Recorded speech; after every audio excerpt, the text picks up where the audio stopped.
Welcome to the Keep Hammering Collective. This is another solo podcast. The topic of this discussion will be, how good of shape do you need to be in to kill an elk?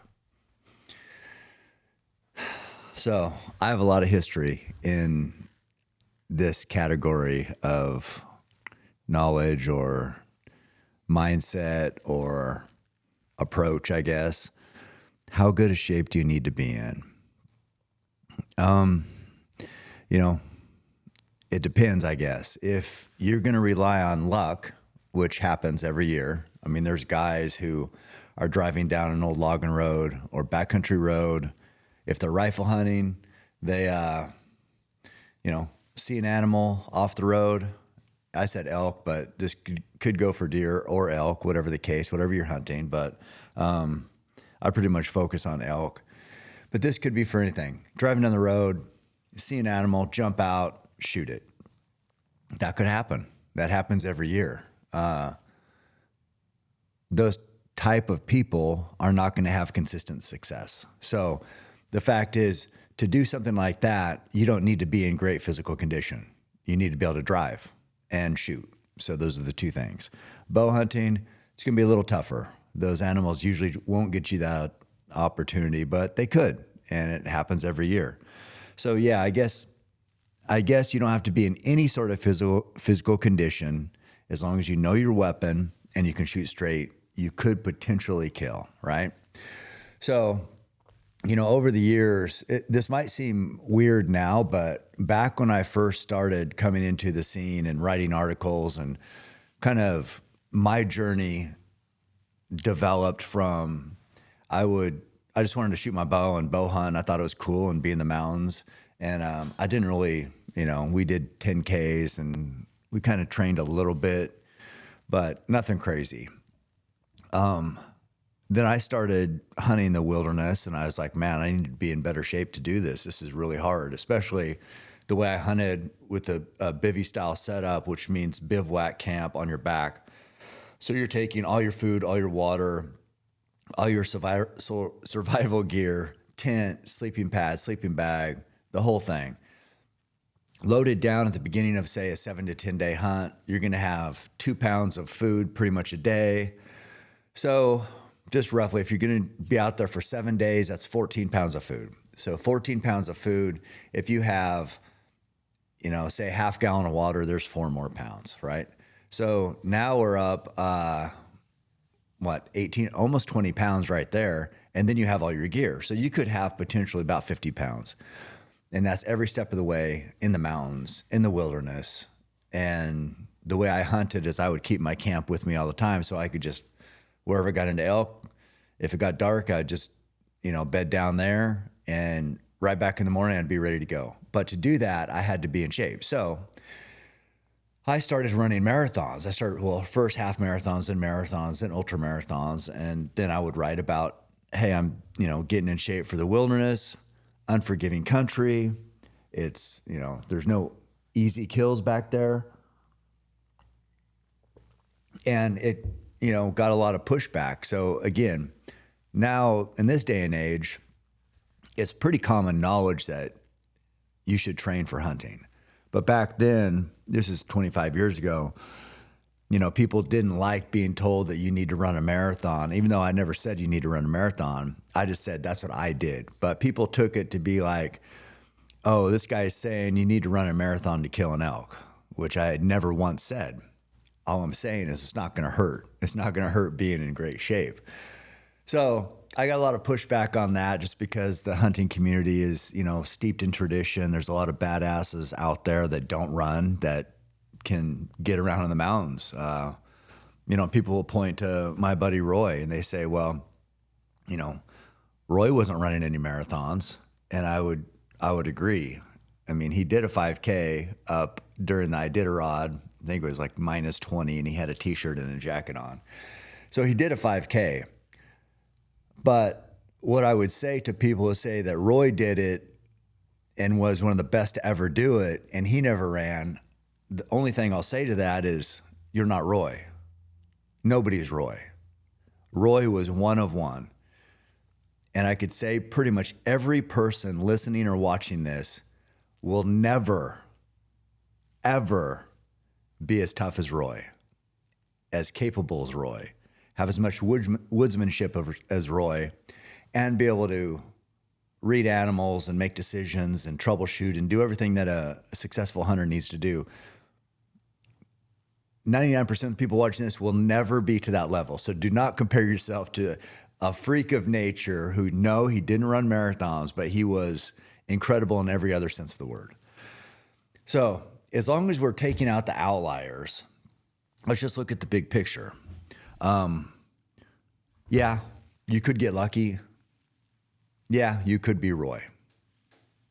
Okay, neither one of those things are probably going to happen. So how can we best improve our odds in the mountains? Well, as we know, the mountains, they don't lie. They're not going to give you a break. They're not going to reward, this guy, he really wants this. Let's give him a gift, right? The animals aren't going to sacrifice themselves. They're not going to commit suicide by standing 20 yards from you and saying, hit me right here. It's not going to happen. So how do we earn those opportunities? For me, I came up with this moniker, and it sort of was based on an old fight magazine, and it said, train hard, fight easy. So that was like, you train so hard to prepare for your fight that the fight was easy in comparison. So I put a twist on that, and I would say, train hard, hunt easy. So my goal was to make my training harder than my hunt. So any challenge during the course of my hunt was going to be easy in comparison. It was like, yeah, I've overcome more than this, or I didn't even have to talk myself into it. It was just a non-factor. I would hunt, and what I realized is, man, if I could just focus on the hunt, just me and the animal, and getting within bow range and then making a perfect shot on an animal, and not care about all these other factors that weigh in on most hunters, being fatigued, feet torn up, having blisters, being out of water, being out of food, being homesick, being fearful, all these things that really sabotage a lot of backcountry hunters. If I could make those a non-factor and it was just me versus the animal, I'm going to have a lot of success. And I did. I mean, I don't know. I've been bow hunting for 35 years now, and, killed over 30 bulls here in Oregon. And it was public land, wilderness, do it yourself. There's no special breaks.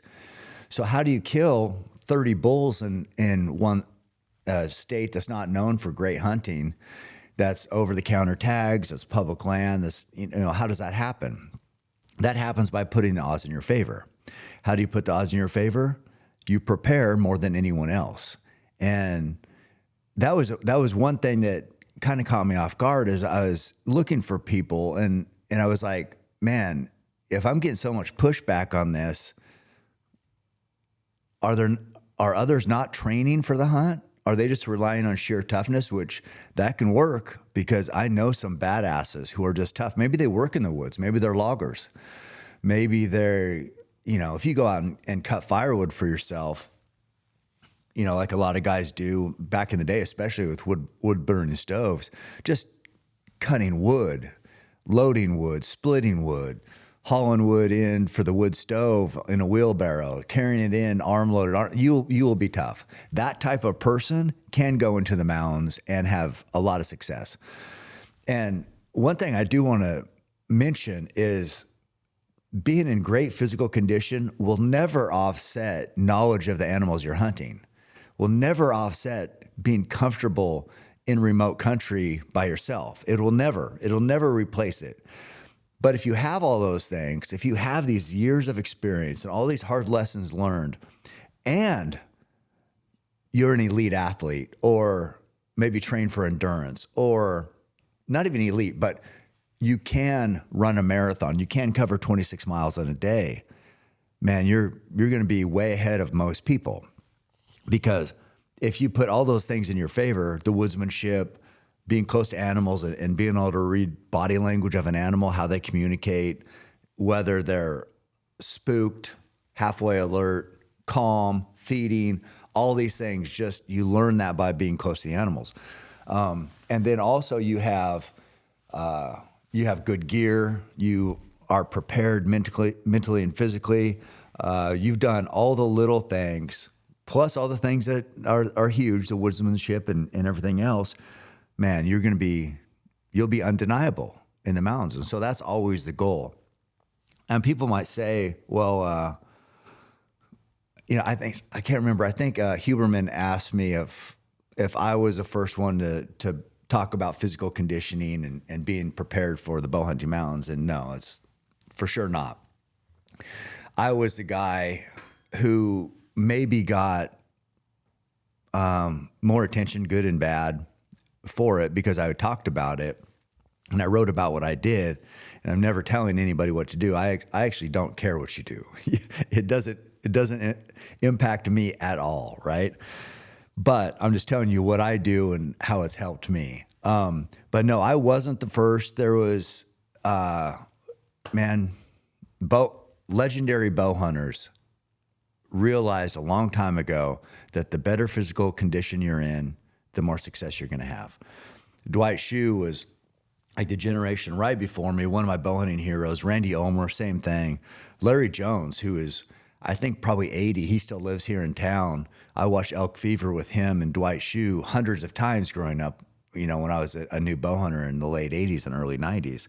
And he still is out here on the bike path getting around. So these guys knew that, the better shape you're in, you're going to be able to make a mark, right? And that's what we all want to do.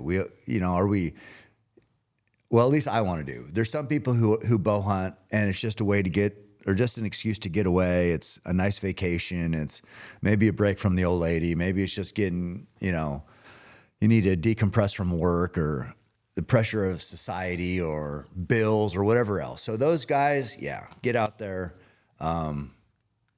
reset yourself. It's all good. If you kill something, sweet. But for some people, they want that success. It's something they think about every single day of the year. It's what I think about every day of the year. So for those type of people, there can be no stone left unturned. And the physical conditioning, the being capable, the being confident is a big stone that we can put in our favor. Let me take a little ketone shot I don't want to lose my mental acuity here. So let's hit the ketone. God. It's kind of like vegetables, I guess. Vegetables suck, but they're good for you. That has definitely a unique taste, but I think it does help me. So, and speaking of all that, I've taken this conditioning thing to, again, train hard, hunt easy. I'm never going to have to run 240 miles on a hunt. And I've done that, right?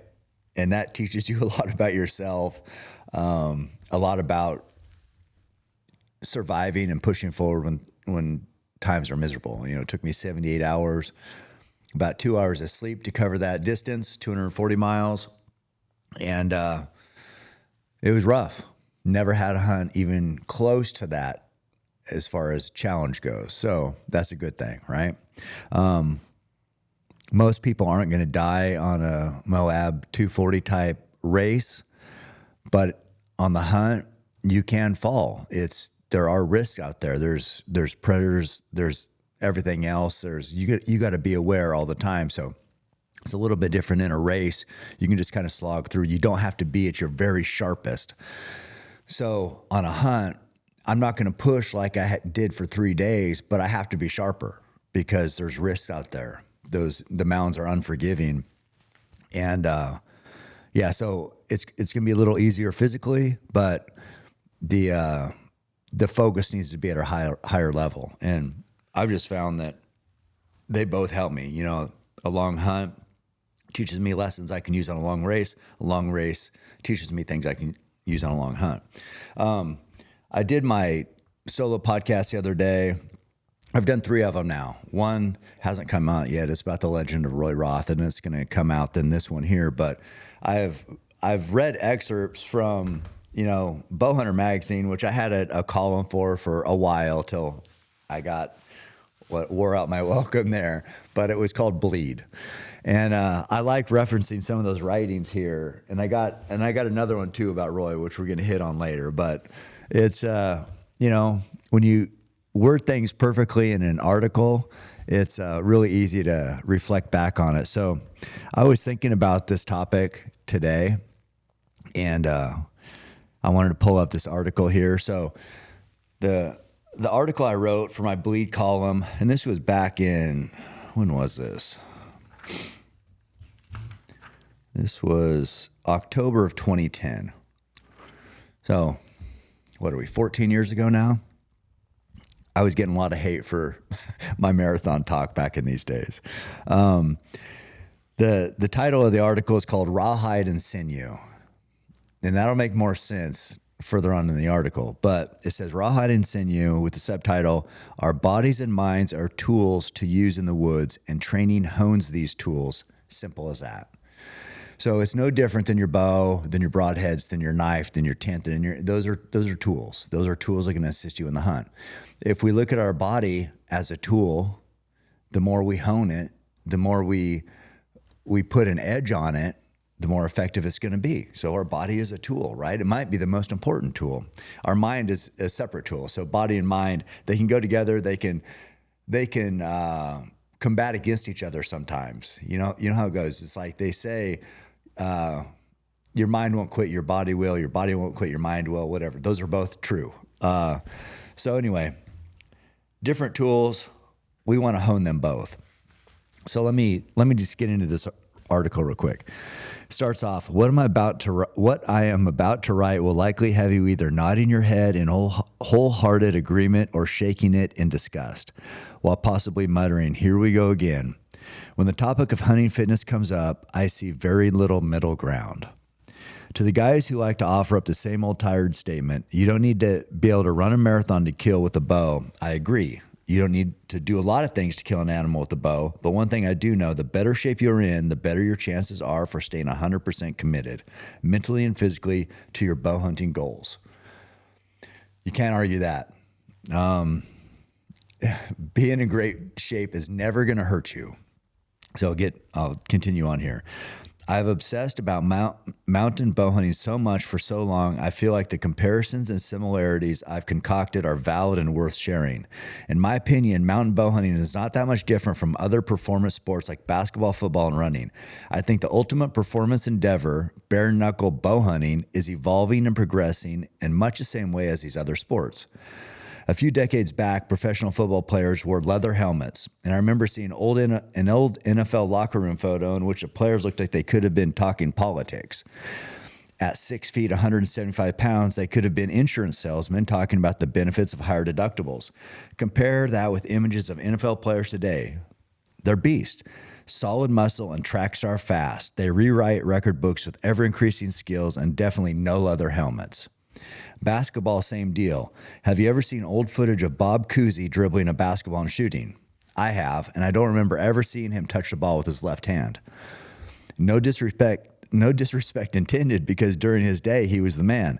But his shot reminded me of my wife's when she is out shooting hoops with our boys. Yes, the game has evolved big time.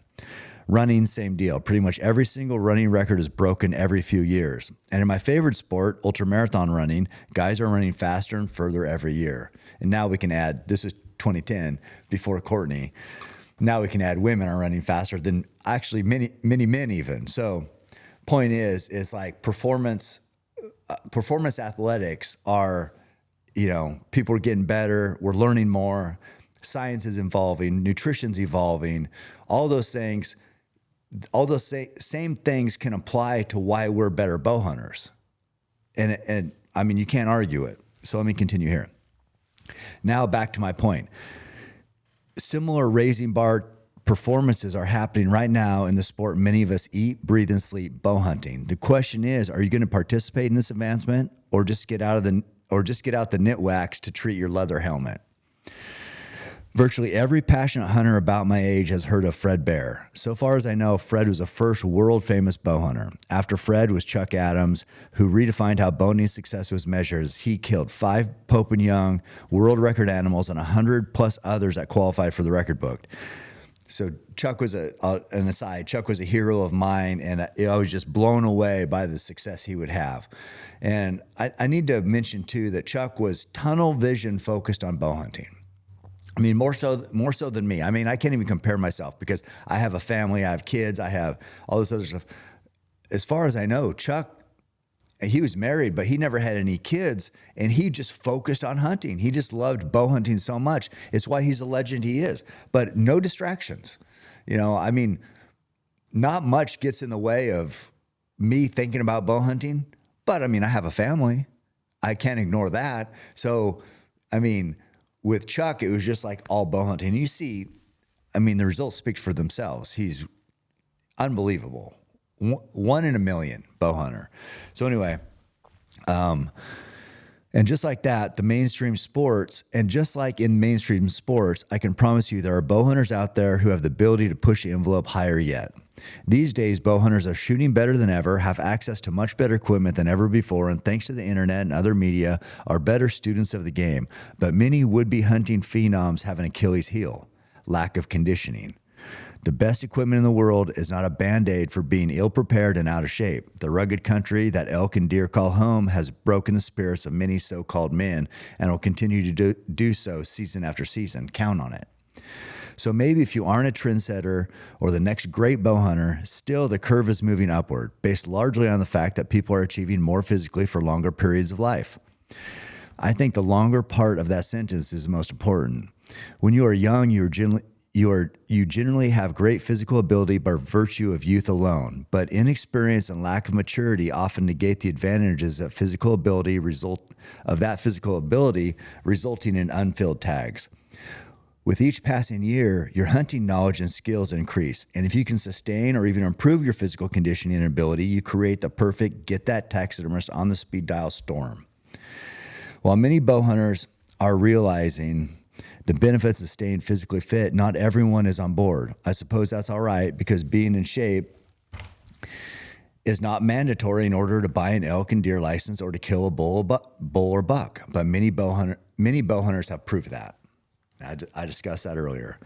But I don't get the head shakers, the guys who are overly critical of training for hunting by saying physical condition has little or nothing to do with killing big game. Our bodies and minds are tools to use in the woods, and training hones these tools. Simple as that. The better the tools you pack into the mountains, pack, sleeping bag, stove, bow, binoculars, body, mind, the more success you'll have. And my page or bookmark here to get on that, where that article continued, was this bear here I killed in the Eagle Cap Wilderness. And I'm pretty sure it was 1999. It doesn't say on there. But I remember, so I was sitting in the saddle 12 miles deep in the wilderness, and I thought elk would come through. There's middle of the day. Here comes this bear. So I arrow this bear. To get to the trailhead where I killed that bear, there was one behind me, and it would have been about 12 miles. Where my truck was all the way around the big basin and all the way down the Spine Ridge. That was 18 miles. So I had to break this bear down. I wanted the hide because it's got blonde highlights on it. And this bear rug is actually up in my father and mother-in-law's. I just saw it on, we went up there for Christmas, and it's up on the wall. So I packed this hide out. It's made a great rug. I packed all the meat out, 18 miles. Kill it, 18 miles out, take the meat there's a cooler there in Elgin or Joseph, Oregon, and pack all the way back in 18 miles. I was out of the elk hunting routine because of that kill and packing it up and coming back in and doing all that for 4 days. And I was going to be there for 9 days. So that cost me 4 days of my elk hunt. And it was freaking hard. It was hard packing. I put a picture up on my Instagram the other day, and it's got that whole bear on my pack. And it looks like, sticking out 3 feet off my back. But it was, excuse me, it was a long pack, hard pack, definitely took the edge off my ability to elk hunt after I got back in. But in 1999, I wasn't running ultramarathons. I hadn't run an ultramarathon until 2005. So that was a test because I got that bear out. Meat was fine. Everything was good. But my body was broke. I could barely frickin' hunt after that. And I was like, all I want to do is kill a bull. This is all I care about. And my body's letting me down because I got a kill and I packed it out. That's the goal. And I just couldn't stomach that. So I'm like, I got to get better. I got to get tougher. And from that moment on, then I ran, not that moment because, I'm not that smart. So it takes me a little while to learn shit, but I ran my first marathon in 2002. As I said, that was 1999. So it took me 3 years to be like, okay, maybe I need to get, put in more effort here. Ran that first marathon, ended up getting third, did pretty good. Ran an ultra marathon in 2005, then my first 100 miler in 2009. That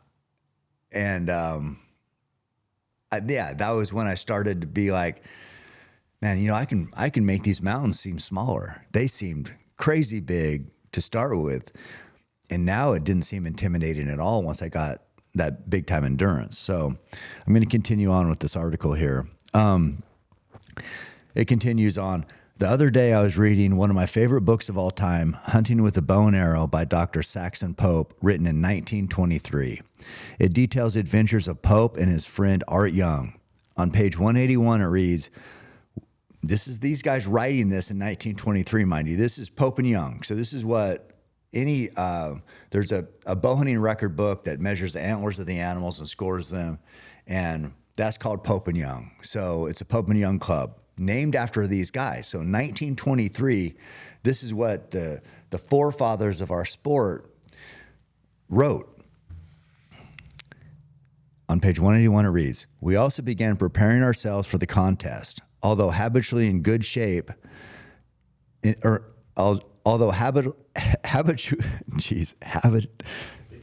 habitually, God, thank you. Tanner with the save. Although habitually in good physical condition, we undertook special training for the big event. In this case, he and Young were preparing for a grizzly bow hunt. Pope continues, by running, the use of dumbbells, and other gymnastics practices, we strengthened our muscles and increased our endurance. On page 206 of that same book, Hunting with the Bow and Arrow, as I mentioned, on page 206, regarding the tough backcountry hunt, he writes, we were there to win and nothing else mattered. Adding later, we were trained down to rawhide and sinew, keyed to alertness and ready for any emergency. That's the name. That's the title of this article, Rawhide and Sinew. So think about it. Those guys knew how important physical conditioning was. Why is it that there's pushback on this? I get it. Men don't like being told what to do. But again, I didn't tell anybody what to do. I just said what I did. Is it a comparison thing? Is it an ego thing? What is it? But all I know is in 1923, so we're in 2023 right now. This is 100 years ago. Freaking 100 years ago, they're talking about being in shape. So it continues on. As a young up-and-comer years ago, I quickly dismissed those few sentences, but now, trained down to rawhide and sinew resonates with me. That is some hardcore stuff. If Pope and Young realized the benefits of being fit back in the 1920s, well, that's good enough for me, and I think it has made a huge difference in my success. While I filled tags back in my early days of bow hunting, I wasn't nearly as successful in the mountains as I am today. You can draw your own conclusions from that, but it does make me think, what if? Recently, I completed the Western States Endurance Run, 100 miles through California's Sierra Nevada mountains in 22 hours, 41 minutes. I've often asked myself, why am I drawn to do things like run 100 miles? I believe it goes back to the intimidation I felt when I hunted Oregon's Eagle Cap Wilderness as a young solo adventurer. Measuring in roughly 60 miles by 30 miles, the Eagle Cap Wilderness is Oregon's largest wilderness area, and with its granite crags and bottomless canyons, no doubt the roughest. To me, an inexperienced young bow hunter, that seemed immense and overwhelming, scary if the truth were known. Since running my first marathon some years ago, I've often thought, what if I could run across the entire Eagle Cap Wilderness, through the rivers and creeks and up drainages and over mountains? If I could do that, I could do anything. Well, now I can. And that gives me confidence to face all my doubts and fears and beat them regardless of the obstacles that stand in my way. I would bet the same holds holds true for you and many other bow hunters. Starting way back when, the better shape I got in, the smaller the eagle cap wilderness seemed to me, and now it seems quite manageable. Do you have any hunting country you'd like to make smaller, any hills you'd like to flatten out? Right now is the time to start getting trained down to rawhide and sinew. I'll see you on the trail. So that was 14 years ago. I wrote about that. And still, nowadays, there's supplements companies, there's Mountain Tough Fitness, there's trainers, there's Elk Shape, Dan Staten. There's guys who their whole business model is built around helping hunters prepare for the mountains. So it's definitely changed. There's still guys out there who will push back just because that's just how guys are, and that's great. All I know is that when I go on a hunt, and I've been on hunts that are more challenging than others. Like, say, for example, a spring bear hunt, when they're coming to bait, is not going to be like a dull sheep hunt, or not going to be like maybe a hunt in Tanzania and in Africa where you walk and it's hot. It's not going to be like I don't know, even a backcountry mule deer hunt. So there are hunts that are harder than others. But what I have realized is that if I'm prepared for anything, your body's one thing, but in your mind, if you're prepared for any challenge because you've left no stone unturned, as I mentioned, and you've trained down to rawhide and sinew, if you train that hard, I don't know, it just has me thinking that the way you live, the way you bow hunt is the way you're pretty much going to do anything. I know that's true for me. So if I look at my life is about, my wife would say I'm an overdoer, right? It's like never enough just to do just enough. So I'm going to do, if I was going to run 10 miles a day, I want to run more than that. I want to run 15. If I was going to run 100 miles a week, I want to go more than that. I want to run 120. It's never enough. So with bow hunting, it's the same thing. That's bow hunting is no different than my normal life. I'm going to bow hunt and I'm going to be ready to the nth degree. I'm going to be ready for anything, even if it's like a spring bear hunt that's not super physically challenging. I'm still going to be ready for any challenge that arises. And because you have that mindset, nothing surprises you. Nothing will get you out of your comfort zone. That is key to making a perfect shot. That's the whole point, guys, is like that is how you perform in crunch time. When you've trained and given all you got to preparation every day of the year, it's just a matter of dotting the I's and crossing the T's when that opportunity presents itself. So because of that mindset, I believe I'm not the most patient person. As I said, I go too hard sometimes. I'm not the most compassionate person. I have demons, but regardless of all that, since 2009, every hunt I've been on, public land, private land, United States, Alaska, obviously United States, but any states in lower 48, Alaska, Australia, Africa, a number of times, I kill on every single hunt. Some of those hunts aren't super challenging physically. Some of them are very challenging physically, but it doesn't matter. Get it done on every single hunt. How? Because you have to be prepared. When you train your body to be like at this highest level, your mind is going to come along too. And when you have all that going for you and you can't care about those type of things and then not care about your equipment. So by proxy, your equipment and your dedication and your focus on everything being perfect, it just happens because of all the other effort and work you've put in. So you make sure your bow is perfect. You make sure every broadhead is razor sharp. You make sure every arrow is flying perfect out of that bow and ripping a perfect bullet hole. You make sure you got batteries in your rangefinder. You got your wind checker, so you can make sure the wind's good when you're stalking that animal. You make sure of all these little tiny things because you've prepared, like I said, at the highest level in every other category. And that's what it takes. That's what it takes to overcome all the odds. We know that bow hunting success on elk is 10%. We know that bow hunting success on deer is 20%. So if you don't want to be the guy, 1 out of 10 guys who achieve success every year, or you're killing a bull every 10 years, if that's not good enough for you, we got to do it all. You got to be married to that equipment. You got to have no limits when it comes to physical conditioning. You have to have an iron mindset, which comes because you care about all those other things. And if you do that, man, if you wanted to be in these magazines, you could. And to me, it's not even magazines. I just wanted to share my stories and share what I did. So is the magazines. Now it's just social media, and we can share our passion, and we can say why hunting is so important to us and how much it means to us. And here's how we train. Here's how much, and we train like this because we care about these animals. And we want to deliver a merciful kill on these animals we pursue in the mountains, the mountains we cherish, the animals we respect. It's all part of it. It's all part of being.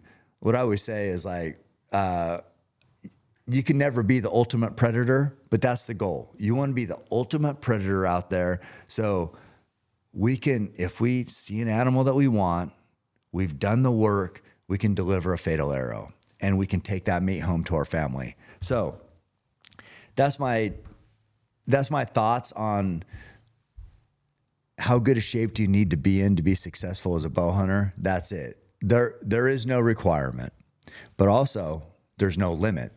So find where you fit in there.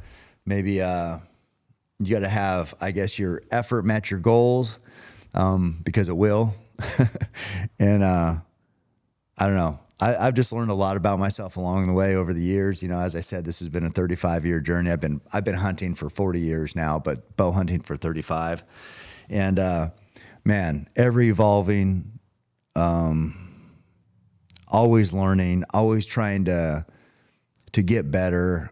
You know, this training thing, as I kind of mentioned, the nutrition for hunters, it wasn't a thing that anybody ever talked about. I think it's a big thing now. Making sure you got enough calories back there, making sure you're not, you know, your blood sugar's not low, so you can aim steady, hold good, make good decisions. You're not crashing. Make sure, another thing that ultra running has taught me is about salt. So I think a lot of guys get salt deficient back there, especially if they're not in great shape, so they're sweating a lot, and you can't perform. You know, I know in races, when guys get low on salt and low on calories, they cannot perform. So just think about that when you're on a hunt, on that long hunt. Make sure you have those salt tablets. Make sure you have those S caps. It's electrolytes that you need, and it's that salt. And make sure you have enough calories to sustain yourself.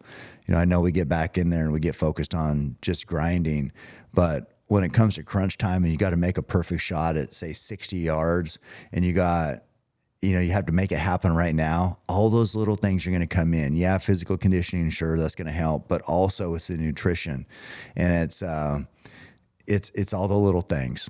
Bow hunting is like a million little things coming together and you capitalizing in the heat of the moment. So that's what I know about physical conditioning. I'm still learning. I don't have all the answers. I'm not telling anybody what to do. I'm telling you what I've done and how it's helped me, and hopefully this helps. Have a great day. Keep hammering. Guys, it's Cameron Haynes here. I'm going to be giving away this brand new Ford Raptor 2023 fully loaded badass truck. You got 20-inch wheels, 35-inch tires. The tax man loves coming for that money, right? I'm giving away $10,000 cash to offset that for the winner.